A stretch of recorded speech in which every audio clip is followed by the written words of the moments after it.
Fine ಕೂಡ 5 ಲಕ್ಷ ಮಾಡಿದ್ದಾರೆ.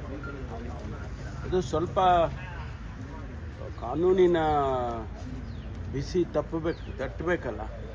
ಸುಮ್ಮನೆ ಒಂದು ಕಾಟಾಚಾರಕ್ಕೇನೋ ಒಂದು ಕಾನೂನು ಮಾಡಿದರೆ ಅದು ನಿಲ್ಲೋದಿಲ್ಲ ಇಂತಹ ಘಟನೆಗಳು ಅಂತೇಳಿ ಸ್ವಲ್ಪ ಫೈನ್ ಆಗಲಿ ಅಥವಾ ಈ ಇಂಪ್ರಿಸನ್ಮೆಂಟ್ ಆಗಲಿ ಸ್ವಲ್ಪ ಜಾಸ್ತಿ ಮಾಡಿದ್ದಾರೆ. ಅದರಿಂದ ಒಂದು ರೀತಿ ಡೆಟರೆಂಟ್ ಆಗುತ್ತೆ ಈ ರೀತಿ ಮಾಡೋದಲ್ಲ ಅಂತ ಆ ಉದ್ದೇಶದಿಂದ ಮಾಡಿದ್ದು. ಸರ್, ರಾಜ್ಯಪಾಲರಿಗೆ ಹೋಗಿದೆಯಾ ಸರ್? ಕಳಿಸಿದ್ದಾರೆ.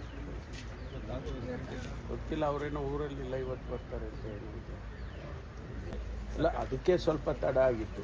ನಾವು ಫಸ್ಟ್ ಡ್ರಾಫ್ಟ್ ಮಾಡಿದಾಗ ಇದನ್ನು ನಾವು ಚರ್ಚೆ ಮಾಡಿದೋ, ಒಂದು ವೇಳೆ MFIಗಳು ಕೋರ್ಟಿಗೆ ಏನಾದರೂ ಹೋಗ್ಬೋದು ಅಂತೇಳಿ. ಅದಕ್ಕೆ ಎಲ್ಲ ರೀತಿಯ ಪ್ರಿಕಾಷನ್ಸ್ ತೊಗೊಳ್ಬೇಕು ಅಂತೇಳಿ ಮುಖ್ಯಮಂತ್ರಿಗಳು ಲಾ ಡಿಪಾರ್ಟ್ಮೆಂಟಿಗೆ ಸೂಚನೆಯನ್ನು ಕೊಟ್ಟಿದ್ದರು.